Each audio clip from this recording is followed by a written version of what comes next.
अन्यान्य विषय आज मस्तक लगे ध्यान दी अनेक विषय पढ़ी। मो प्रिय भाई भौणी माने साधारण नहीं। जेते बेले आमर पिता ए लुसिफर प्रधान दूत को छाड़िला नहीं, आंबे माने किछि भी नहीं, आंबे माने किछि भी नहीं।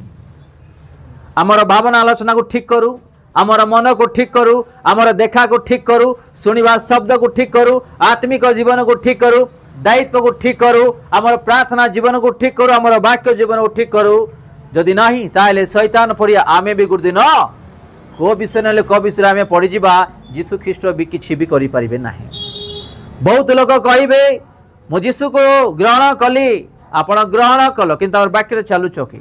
बहुत लोग कहे मु बाप्तिस्म नेली, हाँ आप बाप्तिस्म मन मन परिवर्तन किंतु पाप छाड़िल कि। बहुत लोग कहे मु सेवा करुच, हाँ आप प्रभुंकर काम करुच किंतु सत्यतारे करुच। बहुत लोग कहे मने को आज किसी साहाय्य कर, हाँ साहाय्य करुच प्रभुंकर वाक्य किंतु प्रभुंकर वाक्य अनुसार आप चलुच कि स्वर्गराज जाई परिबे नहीं। जेते बेले आमे आमर प्रत्येक दुर्बलता को, आमर प्रत्येक विषय को जेते बेले ईश्वरंकर हस्तरे समर्पित करी खुला हृदय रे मन भावना आलोचना रे आमर शरीर रे कौन सी गोटे कलंक न रहिबो ए प्रकार जेते बेले आमे चालिबा जीवन काटिबा तेबे आमे माने तांकरी प्रिय पुत्र एवं प्रिय संतान संतति हेई परिबा।